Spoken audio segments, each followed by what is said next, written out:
everyone, my name is Gwen, and today we got a fan request from Nick Bergen to make a video about Doctor Strange. We heard you loud and clear. So today we will be talking about Marvel's most powerful magician, the Sorcerer Supreme, Mr. Dr. Stephen Strange. But before I continue, this video is sponsored by Don't Look at the Demon. She gets into a trance, paints pictures of this man. She's never met him or seen him. When I was a kid, I used to see them, talk to them. No one believed me except my sister Sarah. What is that? What? That noise?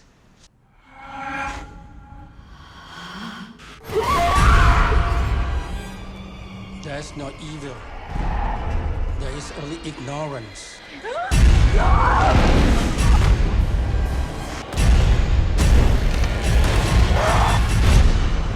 When you don't take care of something, it dies.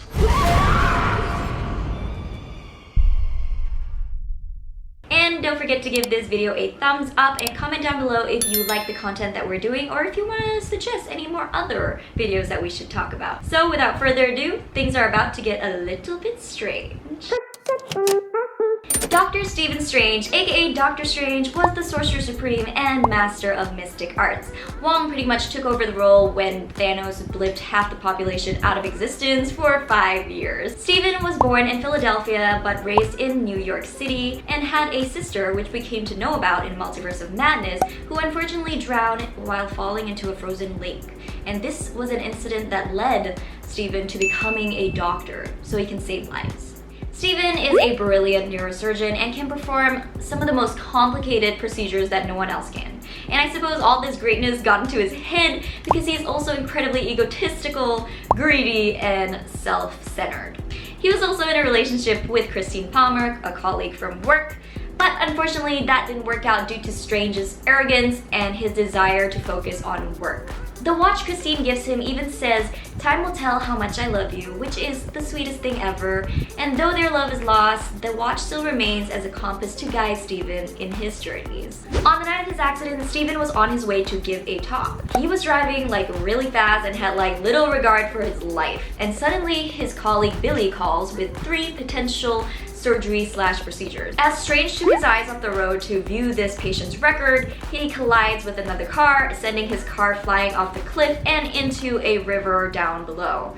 Though his life was spared, his hands were completely crushed and damaged. He suffered permanent nerve damage and it was inoperable. He blew most of his money trying to find someone who would fix his hands, but unfortunately all of his efforts were unfruitful. So he spent his last money for a ticket to Nepal in order to find Kamataj. Things weren't going well for him and he was desperately trying to find Kamataj when he ran into some trouble and was beaten up by some thieves who were trying to rob him of his watch. Thankfully, Mordo, a student of the Ancient One, finds him, helps him before he gets robbed, and leads him to Kamataj. Initially, Stephen was hesitant on the teachings at Kamataj and even thought it to be silly or, drug-induced. But the Ancient One opened his eyes and through a lot of studying, practice, and hard work, Stephen mastered the mystic arts.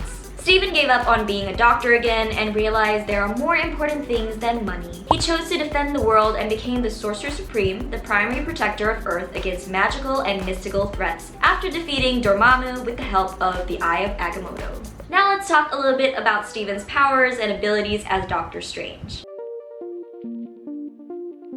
Unlike Vision and Scarlet Witch, who possess the power of flight, Stephen's flying ability comes from the Cloak of Levitation. This relic actually chose Stephen and allows him to fly, levitate, and can even be used as a shield. How cool! Honestly, I think the cloak is such a great character in itself. Stephen can also summon just about any object that comes to mind in a blink of an eye. This is the kind of power that makes Doctor Strange's abilities border on being godlike. This power works best within Strange's Sanctum Sanctorum, where nearly everything is mystically suited to his needs.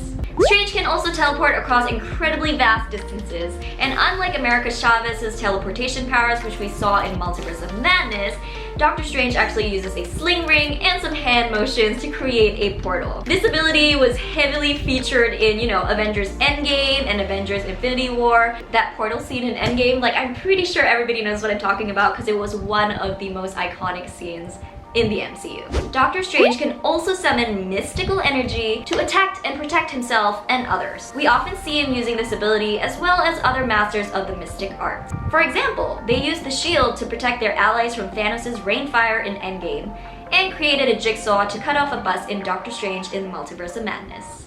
And I think for me, one of the coolest abilities is the isolating of the spirit and physical form. So we've seen this done by the Ancient One when Stephen first arrives at Comitage. We've seen the Ancient One isolate Bruce from the Hulk's body in Endgame. And we also see more recently Doctor Strange do it to Peter in No Way Home. There are also many different powers and abilities used by Strange, such as duplicating and accessing other dimensions, casting numerous spells. However, today we're going to be talking about one of the most strongest relics that Strange wields, the Eye of Agamotto, aka the Third Eye.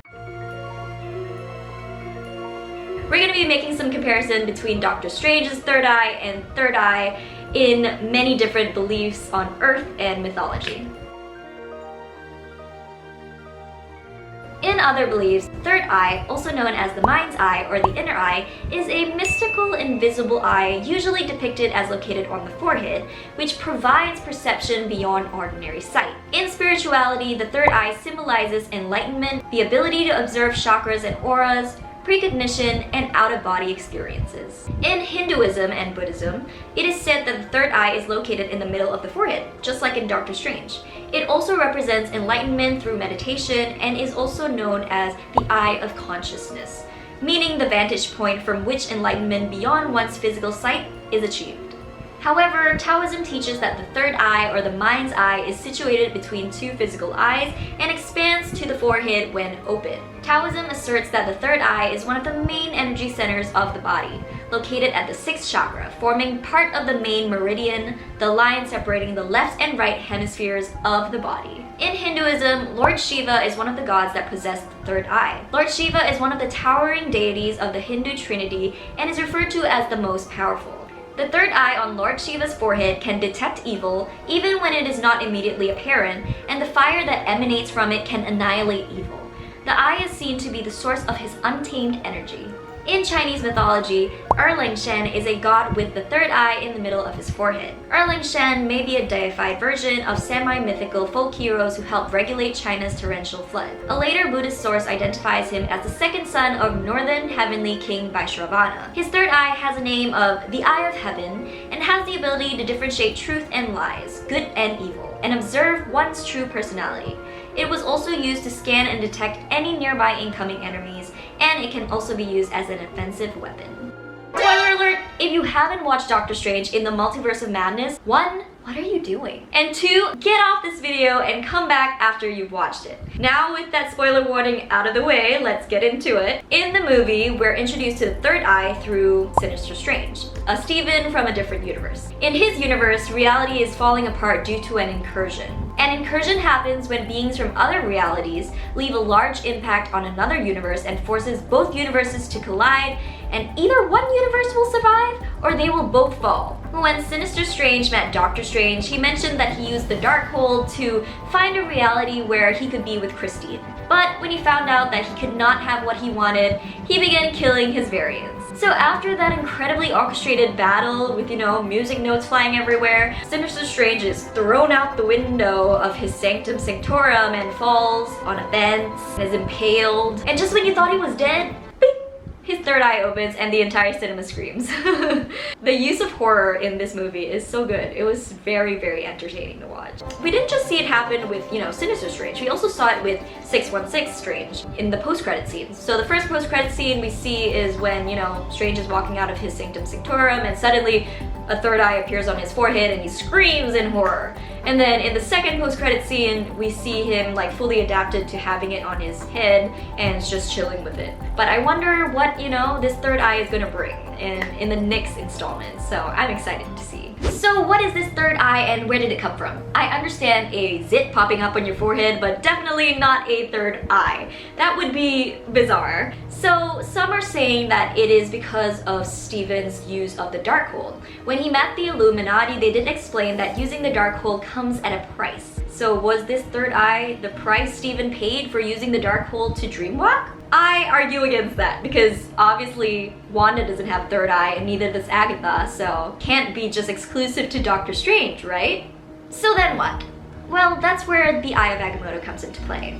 In the comics, the third eye is related to the Eye of Agamotto, an amulet that reveals the truth to its beholder. In the comics as well, a third eye sometimes appears on Strange's forehead as a manifestation of this special artifact, just like what we've seen in Doctor Strange in the Multiverse of Madness. The Eye of Agamotto is created by Agamotto, a Vishanti, and the first Sorcerer Supreme alongside the Eye of Power and the Eye of Prescience. The Eye of Agamotto is also known as the Eye of Truth. At first, the Eye of Agamotto contained the Time Stone, and this allowed Stephen to use the stone without ever physically having to touch it. The eye is usually closed and must be opened via sorcery in order to access the stone. Empowered by the stone, the eye also possessed time-based powers, such as controlling the flow of time, letting its users view the future or the past. It can be used to rewind time, bring the dead back to life, reconstruct, set up a time loop, freeze time, yada yada yada. In addition to showing truth, playing back recent events, and being one of the only items that can be used when in astral form, the Eye of Agamotto grants other powers to its users. In the comics, the eye radiates a mystical light that allows Strange to see through disguises and illusions, see past events, track ethereal and corporeal beings by their psychic or magical emissions, and weaken various evil mystical beings.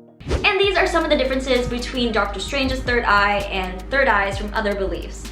Honestly, we only covered the tip of the iceberg, so let me know if you want to know more about third eyes down below in the comments. By the way, did you know that Doctor Strange in the Multiverse of Madness is coming soon to Disney+? Yay! I get to see Wanda again. I'm so excited. And of course, Stephen. Give this video a thumbs up if you liked it. And comment, share, subscribe, hit that notification bell to stay updated to all of our latest videos. Till then, stay strange. Don't use the Darkhold to dreamwalk, and I'll see you guys next time.